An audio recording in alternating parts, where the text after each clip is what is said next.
I am live, yay. Just real quick, this is a repeat.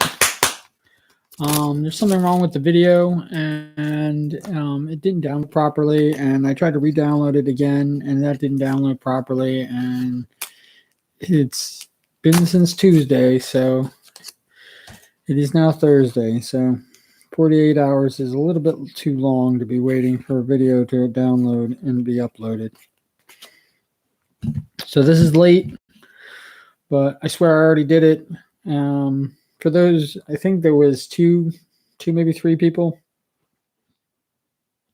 that actually watched the video, and I'm sorry about the ending because it kind of just ended abruptly because it was still processing. So you didn't get the end of the video. But we're just going to start this right away, and we're just going to go right through it. January 1st, 2015.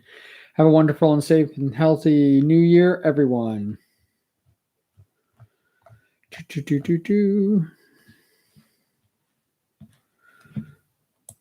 January 11th, 2015. For those who care, I am still writing every day for my new book, retitling it Constitution. Here's the problem I have. It's currently turning into a collection of stories, but most of the stories could easily become their own novel or at least their own novella. Do I keep them in short story form for this novel and merely reference them later for a later book that I haven't even written yet, or do I expand on the stories for this novel and turn my quick reference to Sean into an epic tale that is me? Strange questions, but I had a couple of people commenting. Let's get those comments up. One commenter: keep them short, set achievable goals, and reach the finish line. Once you complete the work, you can always do it again, and try to write the longer form. That way, if you abandon the longer one, you at least have something actually completed. That's a nice thing. I mean, it's a non-writer. Writing doesn't just like happen. Yes, rules of writing. Right. That's the rules of writing. You have to write in order to be a writer. There really is everything else, plot and things like that. All can be broken, but the only rule for a writer, the only thing that a writer has to do is write. That's it. So whether they come in longer form or shorter form, it doesn't make a difference. And I understand what they're saying is like complete the job. But for me, my writing isn't just like a job that I complete and then move on to the next job. I always go back. I always, thing it, and usually the things that I've written are never completed, or they might never be completed. They are what they are. Another comment: listen to your characters and listen to your inner voice. They will take you where you are meant to go. So that's great for fiction. And developing you where the story is going to go and happen. Usually you don't start with an ending. Usually you try to get to the ending. People who have an ending already in mind and are not willing to have that changed don't understand their characters, because characters will betray you. It's pretty much what's simple. Your babies will betray you. And that's the reason why they tell you to kill them. I said, taking the advice from those most trusted, and because I've already written well over 300 pages, 316 single-spaced in time size 11. So instead of waiting until my birthday 3 weeks away, I'm going to start building an outline for the first draft. Many years ago, I was told to keep this book around 120 pages. So that is my goal: to organize it, clean it up, and run on and run away. Thoughts to make every single word count. If a story needs to be expanded upon, then it will get its own standalone. Um, I should also focus more on the things that define me and less on the content of the stories. Some have become their own novella within Constitution, but I don't want to dilute the stories at all because they are a huge part of my makeup. So it'll be interesting to see how this all works out. Tonight, I will work on the first outline draft. I already know that it's currently like a hydra. When I talk one subject, it splits off into many different ones in a time, and I have to focus. Um, I don't know. I don't believe that I even like said whatever happened to this because this is probably the last time you hear about Constitution. It's still here. I have it. I didn't lose it because I had a whole computer breakdown, but I kind of lost interest in it, and you know it's it's there. It's it is what it is. February 10th, 2015. Today is the 44th anniversary of the International Holiday of Storytellers. This day is measured with how long, not, this day is measured not by how long, true, or the details of your story. It's measured with how believable it is. The story you tell today is only measured with how much you love telling it. So let's begin. It's a nice long story. See, this is what we call a lap. So let's just get into this lap. So I left home when I was 18 after quitting high school. I was going to make my fortune going back to the state I was born. The object was to head to Florida. I had a previous job offer.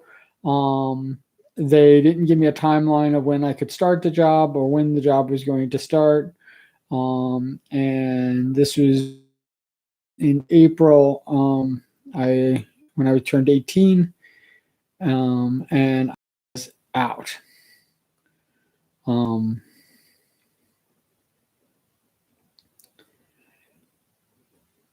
A few other things happened while I was going on.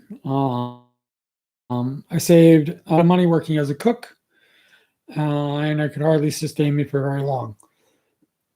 I didn't drink, even after I turned 18. I was straight arrow, straight laced, as straight as they come at the time. I think I did when I was younger. I did drink, and I got in trouble for it. And I did smoke cigarettes, a couple of cigarettes, and I didn't like them. And I was part of SAD, the Students Against Drunk Driving. I was, very much against any, and I didn't like people who did any type of drugs, I was very anti, all of that stuff. That was until I toured with the Dead.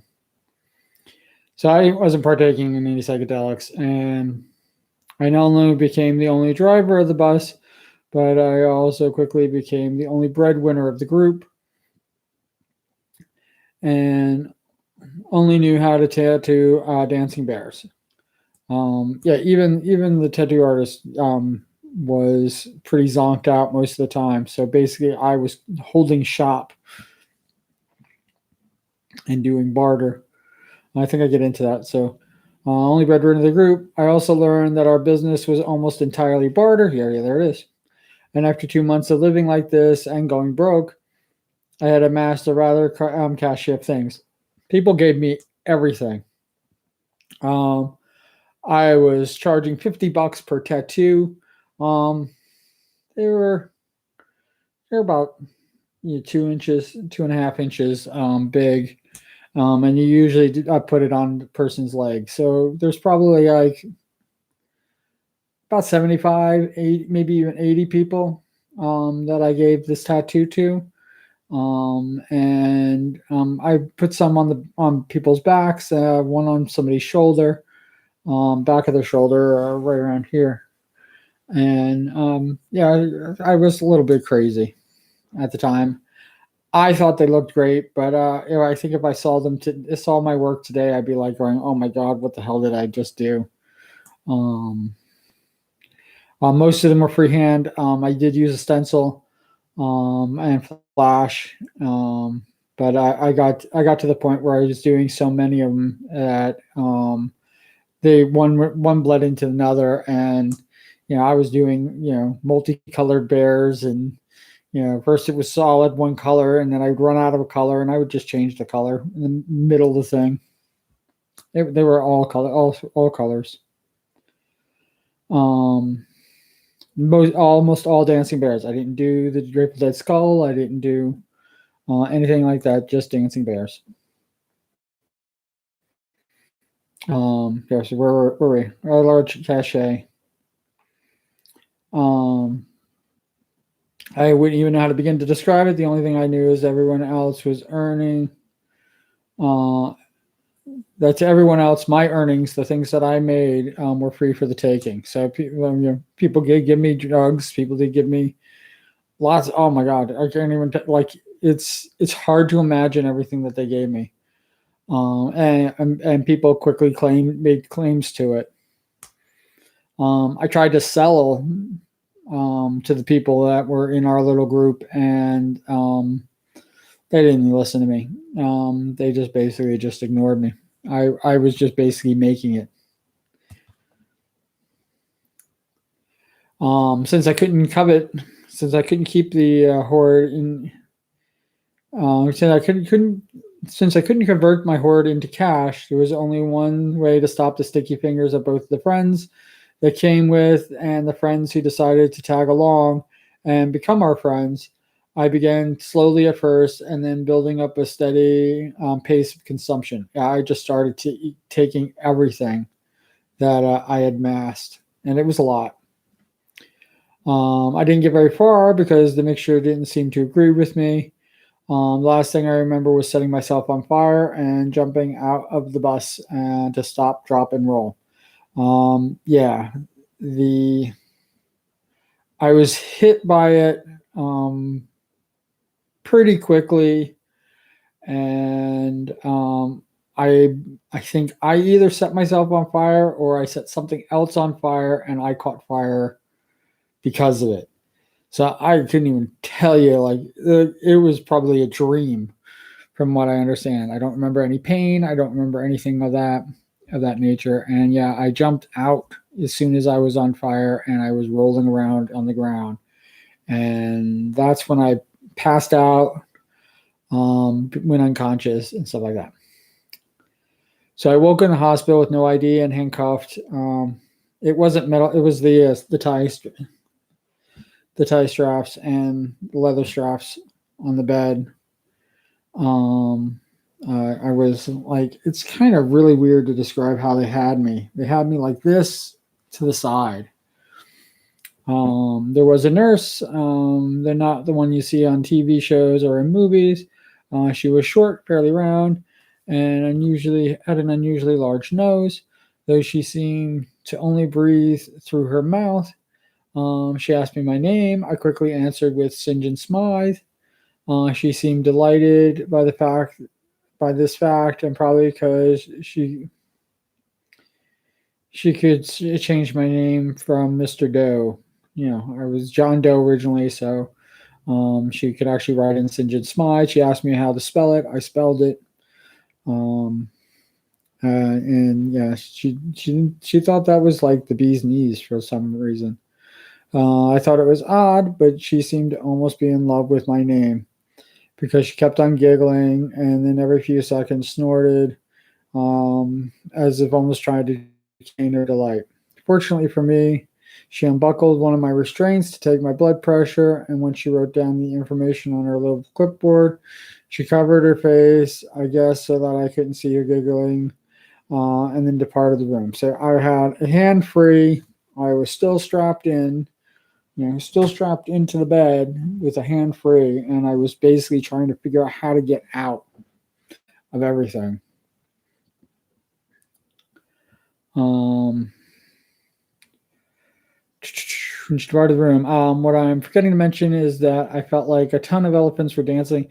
How people like every noise that just seems to like be thumping in your head. I felt that in my whole body.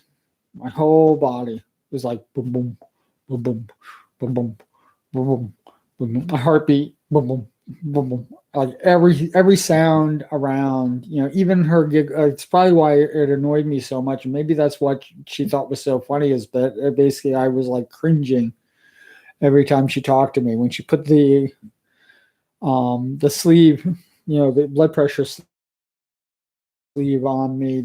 My hand started to like tremble. Out of there, pull out the IV, search the room, and I could only find a pair of tan corduroy pants and the tattoo artist that we were with.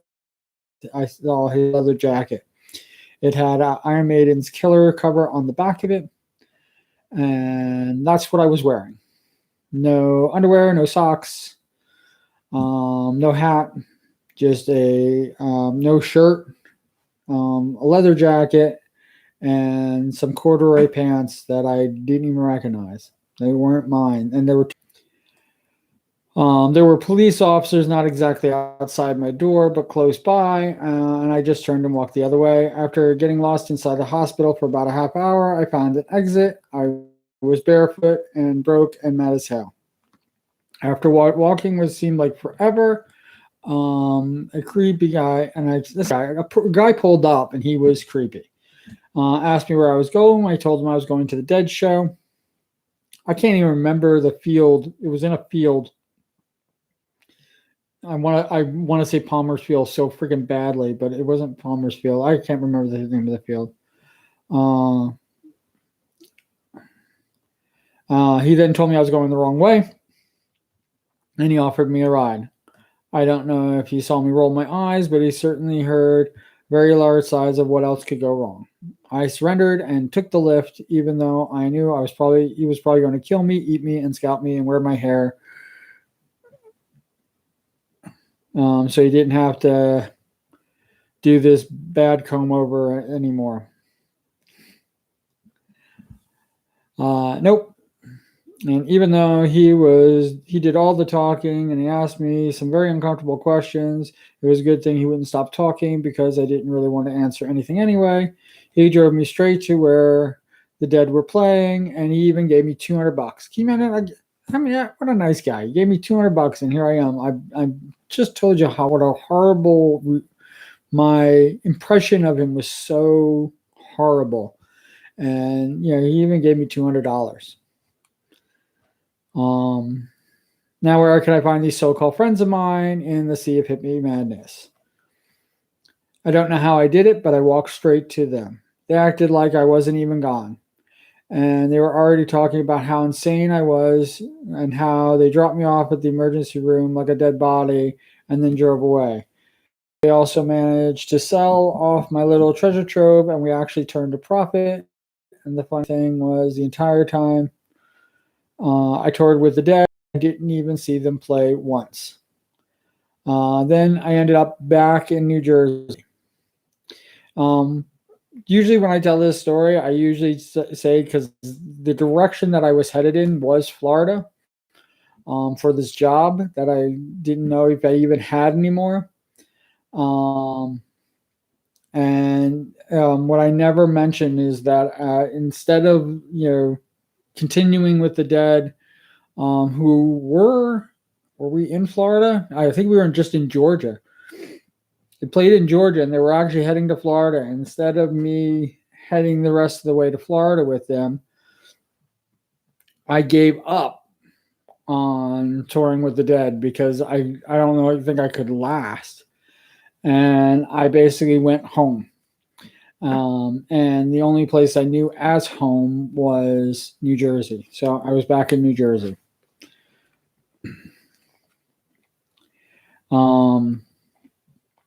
It wasn't long. I didn't stay long. Again, just long enough to get hit by a car while checking the mail. and a few other things. Dated a girl who ended up liking my brother. And I wasn't in New Jersey very long, so it was kind of like I made a little bit of money. I had some money that I brought back with me, if you can believe it, and I made a little bit of money, doing odd jobs and things like that. I believe I worked at Burger King. No, this Burger King. I don't remember what stupid job I had at the time, but I had a lot of them.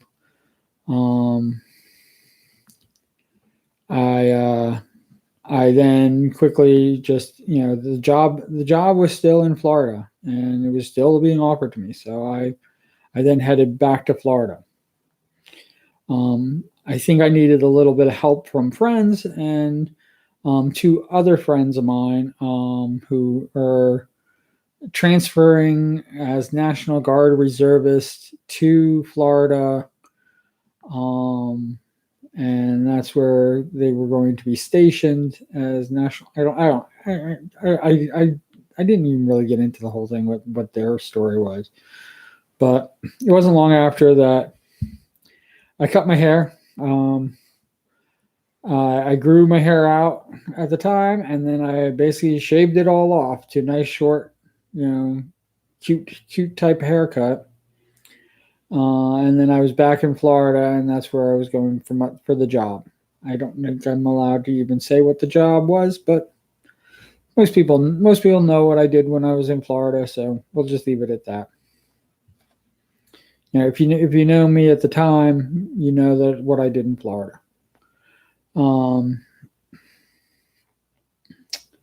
Where we cut off all my hair, made my way back to Florida, rented a great 3-bedroom. With a couple of high school buddies, and for some reason I was the only one able to get a job, but that's another story. And that's the end of this story. There were 3 comments. Actually, 4 comments, it seems. Oh, no, 5 comments. One commenter, happy birthday, Sean. Love the person. Me, I comment back, thank you. I hope you have a good laugh from my story. The same commenter, I guess I'm not the only one in this family who doesn't sleep. Another commenter, happy birthday to a super coworker, have a blessed day. And I said thank you. That's my birthday wishes.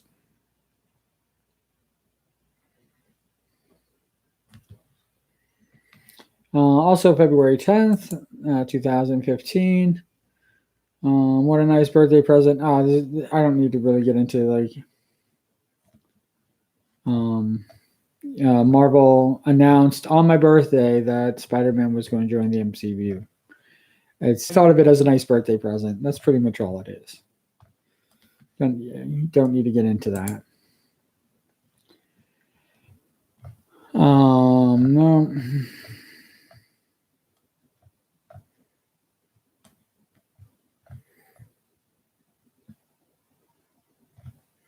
No.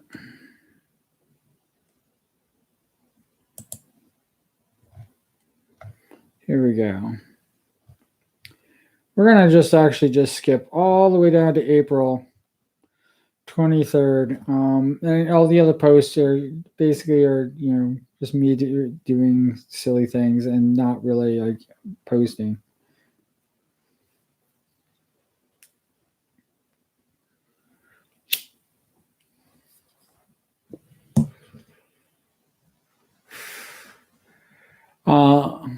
Only because I find this funny. This is just in case people haven't seen the other. Not as a long ass post, and that's really all That's all I really want to save. I don't want to save things that are not.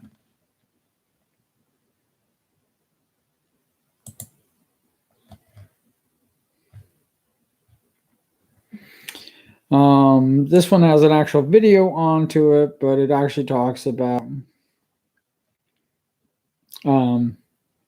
being prejudiced and racism and stuff like that.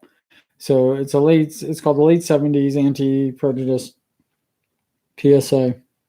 And you can probably find it under that title if you look for it, if you want to see it. It's a stupid one. I remember seeing it on television as a kid. So, yay. Now you know how old I am. If you didn't already. So I've become very nostalgic as of late. Yes, I know it's another time for one of Sean's novels that you can't read from your phone. I think I could be wrong. Other car accidents before that. I said before that like a bunch of times. Let's just say I got hit in the head a lot. The reason I've been thinking about years, because I don't think I'll ever grow up, is because my younger brother recently got married and a childhood friend of mine recently got engaged. So I've been going back through the memories and reflecting on how much has changed since I've gotten older. So the one thing that has struck me was a stupid PSA about prejudice. I realized that I never understood what it was all about. I didn't even have different people in my life. I didn't like the fact that people said, I didn't have different, quote unquote, different people in my life. I had people of color in my life. I had people of different nationalities in my life. I had a whole, especially when I lived in New York City in the Bronx, it was a whole melting pot of different types of people. But I never saw as different.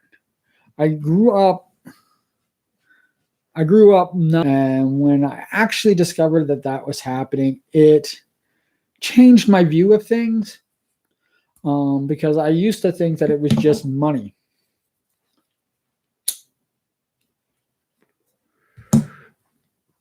I didn't think it was people's belief systems or color of their skin or this stuff. I thought it was just money. If you had money, you could buy your way out of anything. If you had some money, you can buy your way out of some things. And if you were broke, you couldn't buy your way out of shit. And that's how I always thought it was. I didn't think that I thought it was classism. Maybe I was a classist at the time, but I never thought of it as, the color of somebody's skin makes them either smarter or dumber or more proficient in one thing or this stuff. And yes, there was very racist jokes going around. I have a fairly racist family. And I was so blind to even understand why they even thought those types of jokes were even funny. I couldn't even see it. They weren't even funny to me at all. The big thing when I was a kid was Polish jokes, and how Polish people are dumb. But I mean, you could just substitute the word Polish for dumb, dumb person or, idiot or fool like that. And it just works just the same. That's the same meaning, that it has for me. They didn't have to be Polish. I never understood the whole dumb Polak thing. Anyway, it's just like it's something that never even sunk into my brain that a group who lived and were born on a certain place on this planet were less intelligent than the rest of the world for some. I never like I said, my brain could not fathom it. And here I am just going on a tangent about different people. So I didn't know that people weren't different. When I was asked, this was even before I wanted to be an astronaut, archaeologist on Mars. They asked what I wanted to do, and I told them that I wanted to become Barry White. And the reason I wanted to become Barry White, because Barry White's music made people feel things. That's why I wanted to be Barry White. I wanted to be Barry White. I didn't want to, it's kind of weird because when people talk about what do you want to grow up to be, a firefighter and stuff like that, I thought Barry White was a job, if that makes sense. and I wanted to be Barry White. I wanted to be that, the first, my last, my everything. Yeah, I wanted to do that. Yeah, yep. And you know what I was told? No way in hell. Um, they said I am definitely not allowed to be Barry White. My life, why would I want to um, degrade my life and become less than who I am to become Barry White? And it's very confusing because at the same time, everybody was telling me that I could grow up to be anything that I wanted. Hard work and put your mind to it, you could become whatever you wanted. And I wouldn't say I was forced out of my Barry White dream, as much as it was pretty much just discarded. Anytime that I sung, I did school plays and I did after, summer at summer camp and stuff like that. I did the plays there, and almost unanimously, everybody told me to uh, don't uh, don't quit your day job, kid. Yeah, but don't be a singer. And maybe it's because I wanted to be Barry White. Maybe because I wanted to be Grandmaster Flash. I don't know. Who knows? Who knows? I thought these guys were the coolest people on the face of the planet, and it was just awesome to me. It's funny, nobody seemed to, because it seemed that nobody understood why I was so confused. I had several people come out of the closet to me, and maybe I didn't seem excited enough at the revelation because my feelings for them didn't change at all. Yeah, that's the one thing about coming out of the closet. When people have done that, or and here I'm saying they're coming out of the closet. They could have been out of the closet for years.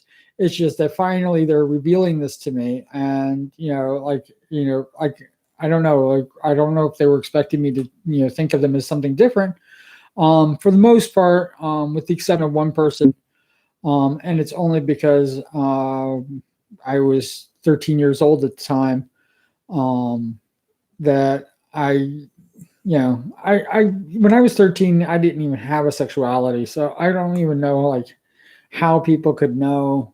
Like my brain doesn't understand like how people knew who they were back then.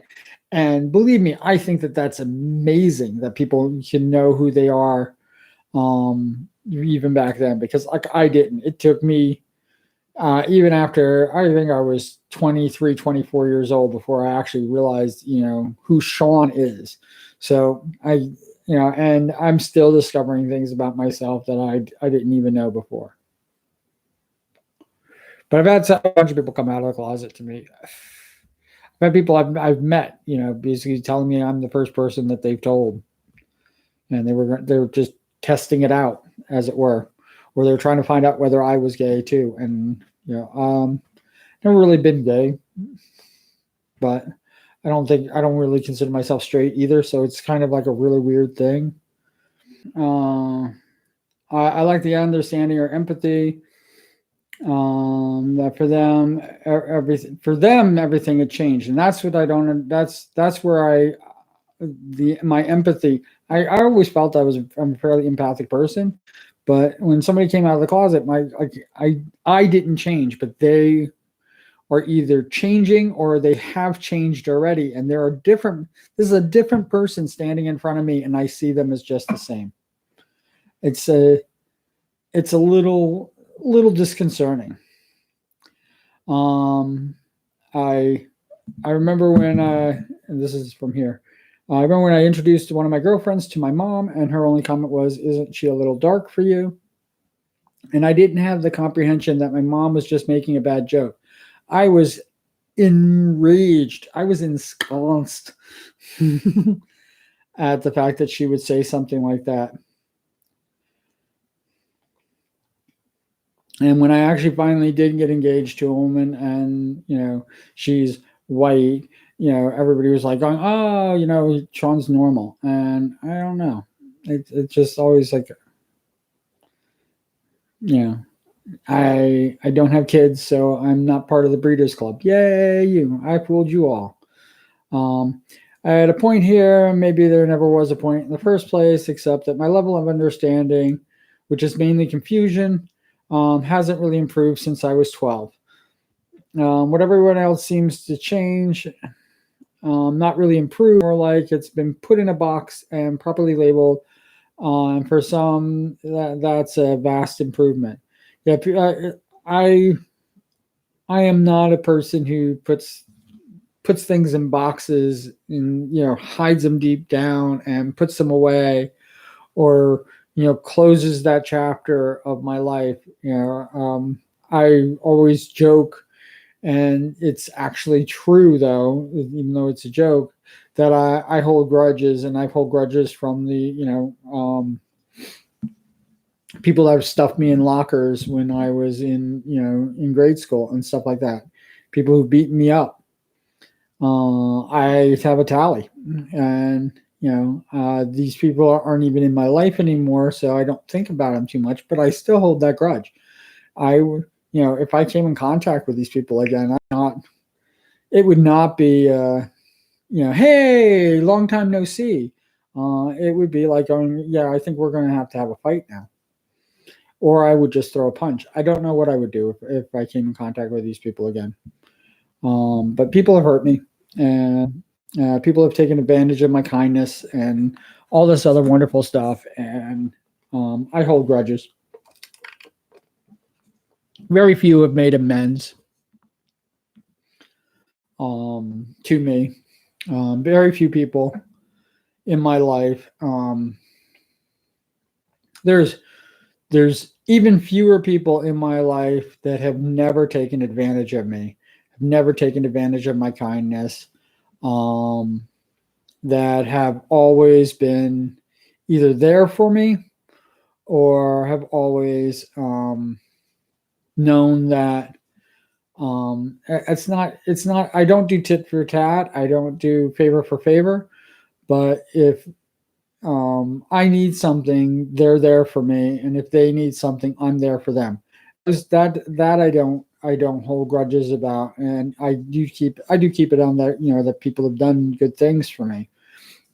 Like I said, it's not, I don't look for it to be equal, but there are people who basically have taken advantage of my kindness, and when you just take advantage, when you're just taking. That's what it really boils down to. It's not even taking advantage of my kindness. When people are just taking and not giving, that's where I have a problem. When people give back, it could be something small, but at least they're giving back. And that some of those people don't ever need to make amends to me at all. But there are definitely people that have literally taken advantage of that, have gone too far, and they don't know the damage that they've caused, and it's long ago. Boop boop boop boop boop. And I'm only a half hour in. Wow, I'm burning right through this.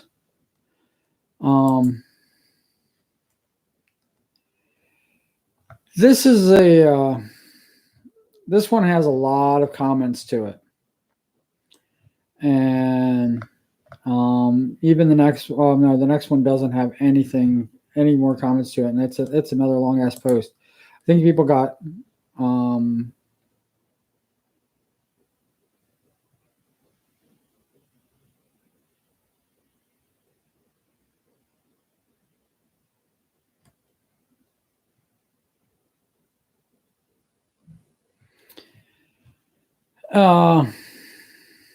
it's I don't know if I should get into all of the freaking things, because most of the comments. Here's the thing about most of these comments that I want to before I get into it, because my responses are literally just as long as the lap original post. But people have called me dopey. They've called this bullshit. They called this the stuff people. They don't care about thems. Whoever them is to them. And I am a person that I try to say that I realize that there is a them. I am seen as a them, I guess, is really what it boils down to. And when people realize like, oh, you're one of them, and it's like going, yeah, because us, you could be with me as well. You could be an us. My us includes everybody. But if you want to separate yourself because you don't like a certain group in the us, we're all freaking Americans, and that's isolating the United States from the rest of the world. We're all freaking human beings. I mean, like, we're all in us. There is no them. It's not the United States versus Europe. It's not the north the northern states versus the southern states. It's not. We're one freaking country. E pluribus unum means the many are one. We are one. And we are one world. This is one world with which we have to inhabit. We have to inhabit it with each other. And as much as I hate and disagree with a freaking, I joke with the last election. There's 74 million Americans that I freaking disagree with so ardently because they're so stupid that they can't even, see their nose past their face. They'd rather hate. And most of them are freaking Christians, which enrages me even more. They rather hate than work together. They'd rather be afraid of somebody because of the color of their skin than lift them up out of poverty, out of the situation that they're in. They'd rather put people seeking refugee that are going, they might get killed in their own country, and they're coming to the United States seeking refuge, and we are, instead of being human beings about it, we're locking these people up in cages. We're taking their children away from them and locking the children up in cages. Oh, you have no idea how awful that is. And I don't care if you're a freaking Republican, Democrat, whatever like this. If you allow children to be stripped from their parents who are seeking asylum here in this country, and you're going to allow them to strip these children away, and you're going to take these kids and rail against people who are anti-death penalty because they would rather have death by incarceration. And I am very much against any type of incarceration whatsoever. But when these are children, these are people who have not even committed a crime. These are people that want freedom, and you're basically taking it away from them even more. You're making it worse for them than when they were in their own country. People have a right to be safe. Just as a human being, just one human being to another. This is where when people look at the immigrants and stuff like that, and they see them as a them, they see them, and they don't see it as an us. This is us. We need to be an us in this whole situation. You are part of us, we're not weakest by the strongest person or the richest person or the fastest person. We are the chain is only as strong as its weakest link. And if you break down people and you take away their ability to be who they should be, you take all that away from you. We are weak as a country. We are weak as everything. When I start saying that we're a third world country, we are. I don't know why somebody would want to do this, but yeah, I want to get into this whole. I'm going to read this post. Like you can tell, I'm already enraged by it because nobody understands what I'm trying to say. I am not most of these things that I list. I don't consider myself gay. I don't even consider myself straight. I would not be identified as black. I would not be identified as a woman. I would not be. I will never get pregnant. I will not have any of those things. I have no skin in the game on what's going on with them.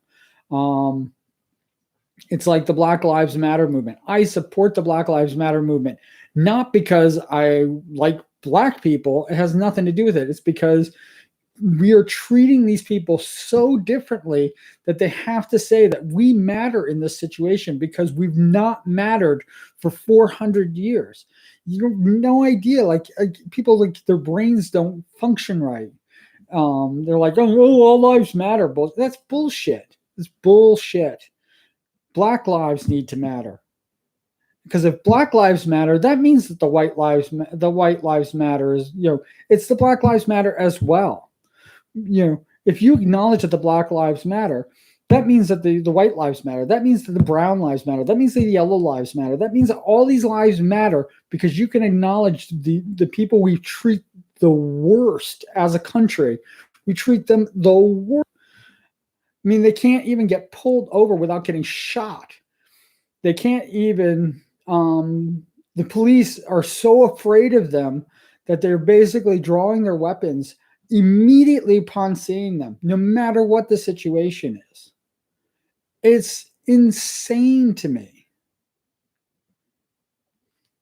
But yeah, that's what this is all about. I also said I'm not a father. I am a son, though.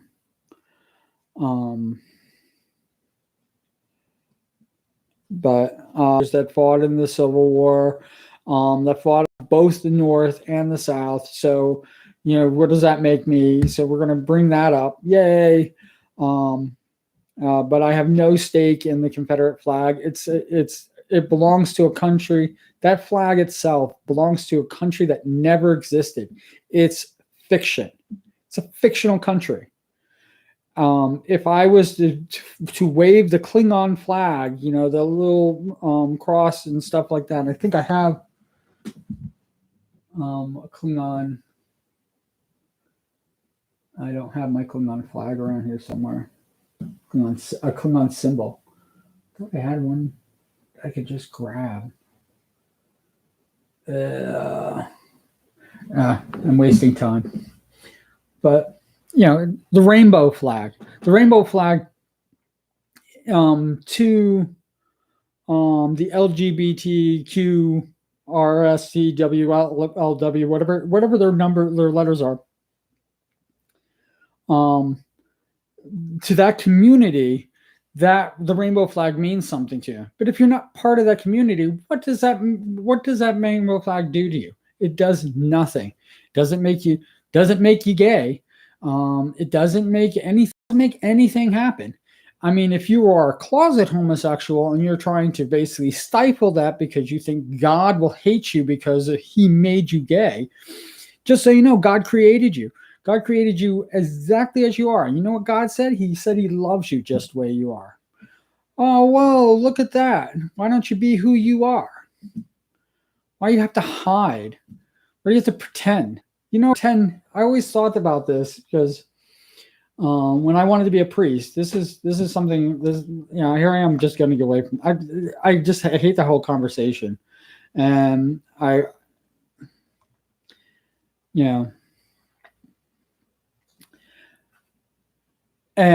hate the whole conversation, and it's toxic and it's bad. And you think that because people are engaged in it, that we're now having meaningful conversation. No, it degrades. The whole thing degrades into, like, I made a statement and I want people to disagree with me. I want you to have a disagreement with me, but disagree with my statement. Don't say that I'm an awful person because I'm having thoughts about this and I'm trying to work something out. That's counterproductive. And basically it's going to make me dig my heels in and I'm going to attack. And especially if you say something stupid. And that's basically what that is. And so it's not worth saving. And that's what this is about, saving things. And here I am, just this was on the 21st, and here I am talking about the Confederate flag once more.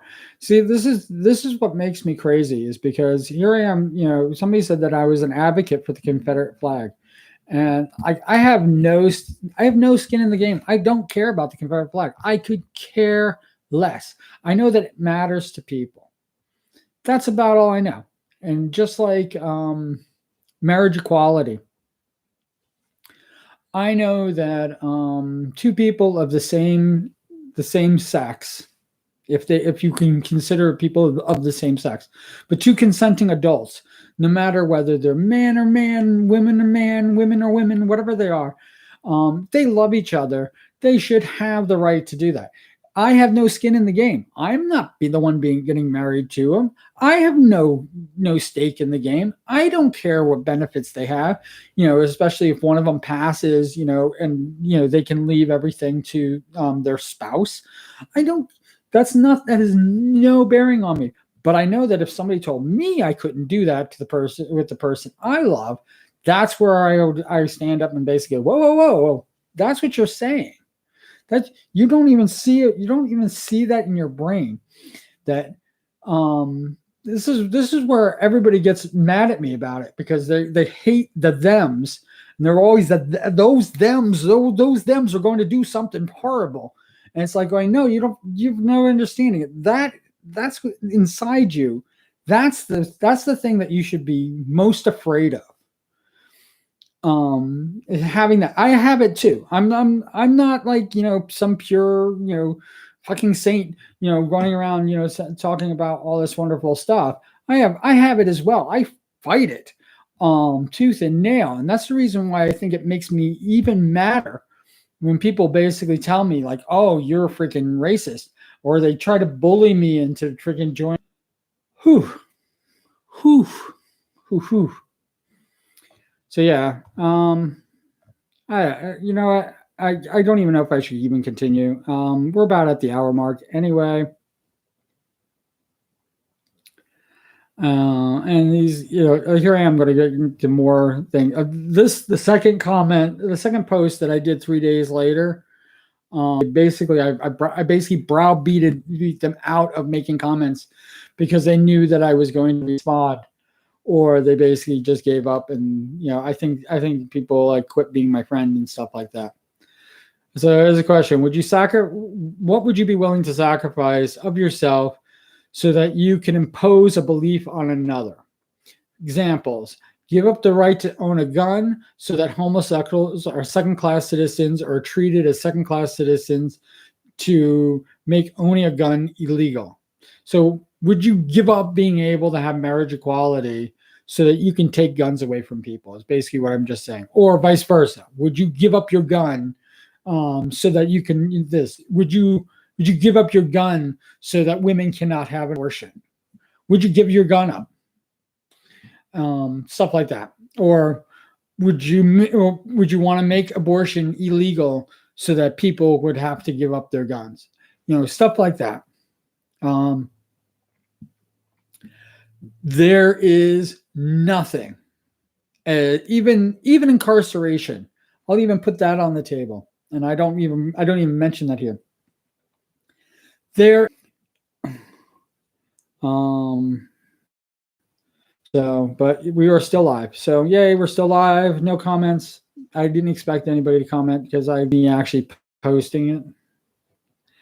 This is just basically because I already did this on Tuesday, and I tried to do a downloadable because I didn't want to do any more live streams, but it all blew up in my face.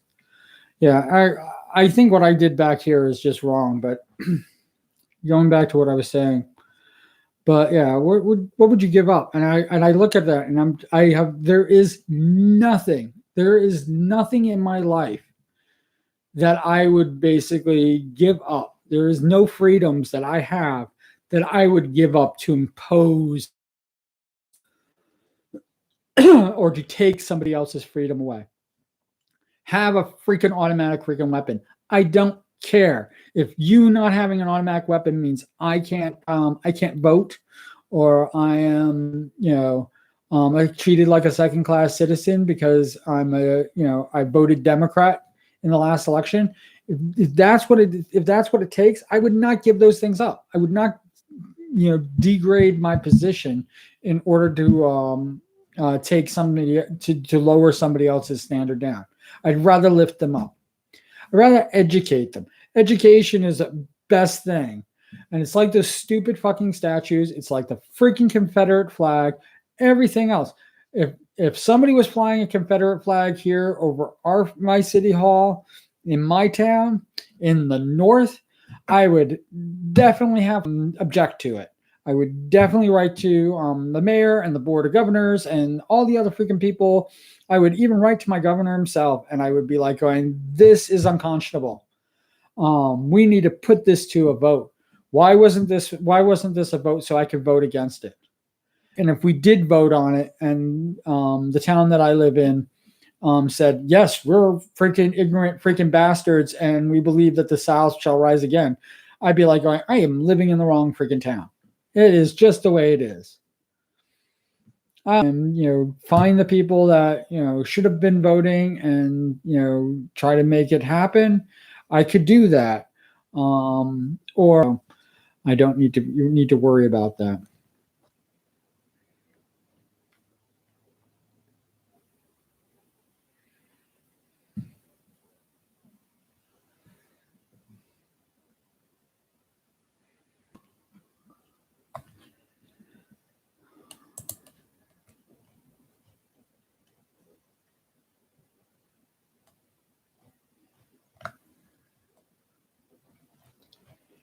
So there was, I think it was a Baptist minister a few years back who wanted his parishioners, his flock, his congregation to kill homosexuals. And I just don't, I go crazy over the fact, like going, how far away from Christianity do you need to go before you're no longer Christian? How and how much do you need to ruin the faith of Christianity, whatever the faith is that you have? Because to me, all Christian faiths are the same. Jesus is there, and there's usually the Holy Spirit, and there's usually God, and it's the God of the Trinity. That's why I call it the Holy Spirit, which is never named. But these three things, they create the God of the Trinity. For some reason, the three are one, so e pluribus unum on that. Because they wanted to stay monotheistic instead of polytheistic. But if you really think about it, with all the saints and everything like that, you really are polytheistic. Most Christians are, just because of Jesus, you become polytheistic, and you believe in more than one God. You pray to more than one God, and you have no idea like how humorous that is, because you keep thinking that there is one God, and you lump Jesus as, if Jesus is part of God, then there is no difference. If the Holy Spirit is part of God, then it doesn't make a difference. You're still praying to Yahweh, to Allah, to whatever that God is, is there. The Muslim faith and the Judaic faith, they actually believe, they're closer to the one God thing. They prop up your average man a little bit more than they should, but in the end, it's all about Allah for the Muslims, and it's all about Yahweh for the people of the Jewish faith. But Christians, on the other hand, they got this Jesus thing going on, and it's in all three of the faiths that I just mentioned, it's the exact same thing. Treat others, love your neighbor, love them, treat them, help them, lift them up, take care of other people. That's pretty much the message across the board. Every single one of the faiths, that's exactly what they say to do it. And when I look at what has happened, that teaching seems to have gotten lost. It's like convoluted. It's like, we need to control. We need to change other people.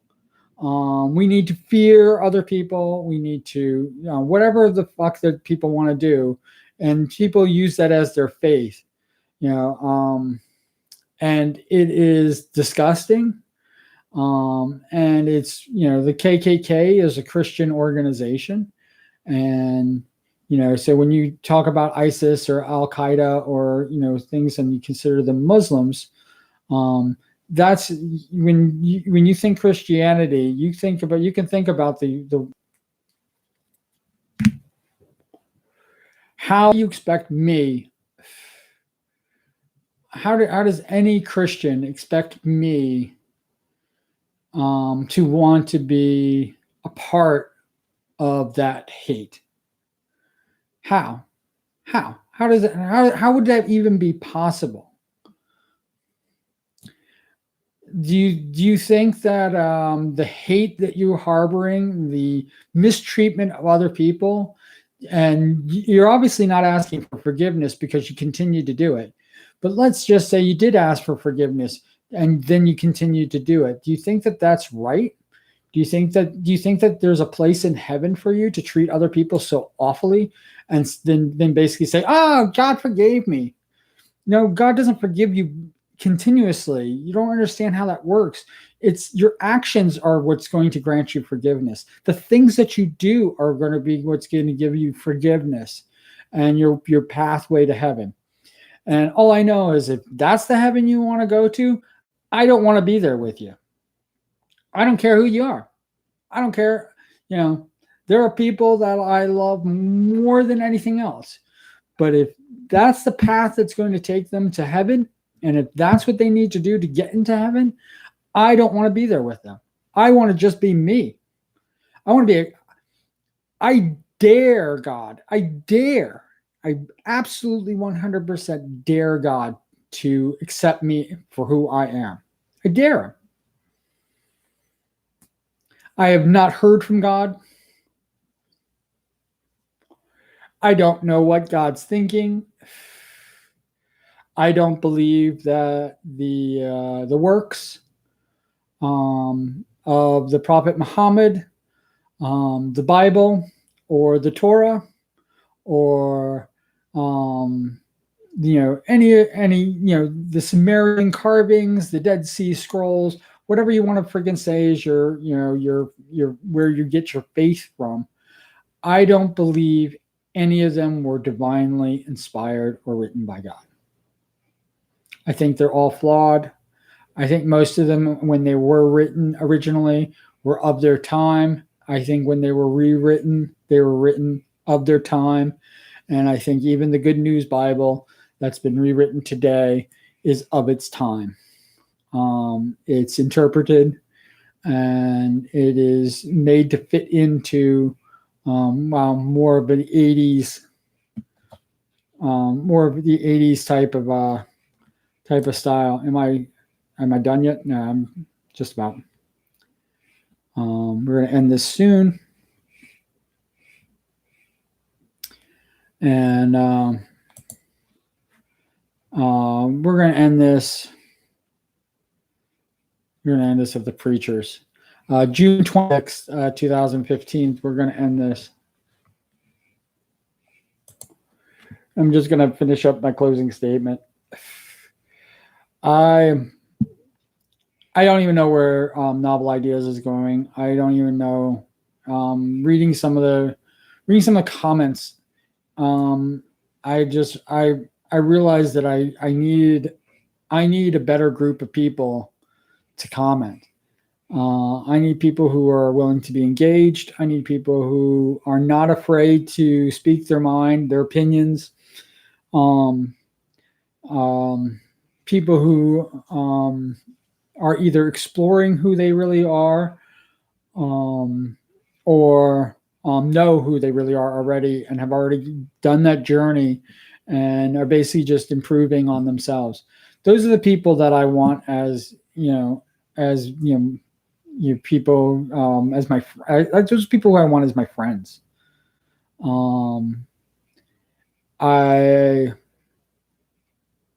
It's one of the big reasons why, like, my group of friends, I'm talking close friends, I'm talking like, people who I'm actually very close to. It's one of the reasons why it's always very small.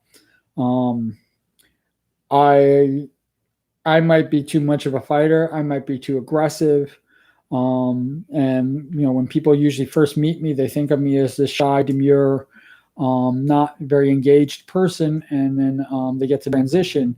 And I don't like to, not, expose is probably the wrong word for it. Um, I don't the reveal of who I am is not for everybody. I know that I'm a lot to take in, and I had to learn the hard way, the most difficult way possible. I had to learn um, that I have to be a bit reserved. Reserved is not shyness, and I think shy. Tell people that I'm just shy and that stuff, but what it really is that I'm reserved. I am feeling people out, and I until my comfort level with them raises to a certain point. But most people think that like going, wow, Sean's a freaking maniac and he's insane. And they don't even realize that they're not even part of my inner circle. They're not even part of the here of the right next to me. And it's because people don't reveal themselves to me. And people can be shy. People like it's really hard to say what it actually is because people can be shy. You can be a shy person. I can accept people for who they are. You can, well, I don't know if you could be in my inner circle and believe the QAnon. I think that there's something about like believing non-facts and believing just made up lies or believing fortune tellers or spirits and stuff like that. And it's I might be jaded because I tried my hand as being a magician. I know what cold calling is. I have cold called. I have read tarot cards. I have done all those things, and so I'm a bit jaded with the spirit world, with fortune telling, with all that stuff because it's all freaking nonsense, and it's all how you react to the other person. Bad news. I can have tarot cards, and I can give bad news to people because of the way their bodies react. Because there is something there that I can latch onto and give this incredible, quote unquote, accurate reading. Well, it's not accurate. It's not accurate at all. It does not predict a future. It predicts the future that people want or people see. And I like to give the people the future that people see. So if people don't like themselves very much, I can see that. People give cues off that, of what they don't like. If somebody doesn't like the person that they're dating, for example, one of my big go-tos, if they don't like the person that they're dating, I can feed right into that. Like you wouldn't believe. I can just feed right into that. Because the truth of the matter is, if you think you shouldn't be together, guess what? You probably shouldn't be together. And it might not even be your at all. They might have nothing to do with it. It could just be you.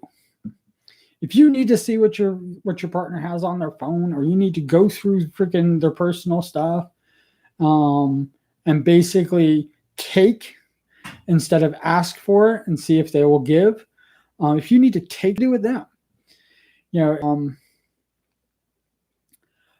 I joke around a lot about loving unconditionally and what that actually means.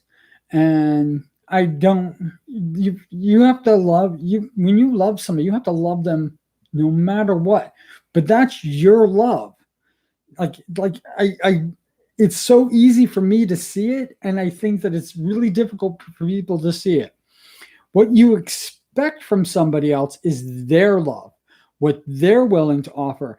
And if you're not willing to give everything unconditionally, and unconditionally means without conditions, without the condition of them loving you back, how can you expect the same from them? And now you're getting into where it's now a condition. Now your condition of you loving somebody is on the condition that they love you back. And I will who you are, no matter how much two people are deeply in love and everything like that, the love they have for each other is different. One person loves the way that they know how to love, and the other person loves the way that they know how to love. And they're not the same thing. It's not one love. It is two separate loves. And it is where, because this is where people talk about, like, this is where compromise happens. And it's like, it's not compromise, it's acceptance. And if you can accept the person that you love for who they are, warts and all, and wrong, right, craziness, it doesn't matter whether they accept you. If they want to leave you, heartbreaking and it's sad and it's. I have dated many people in the course of my life, and every breakup has been horrible. It's been heartbreaking. Some people, it's the reason why I made the rule. I had a rule in dating of where you never go back, but I broke that rule all the time. So, I always give myself rules, and I always end up breaking them.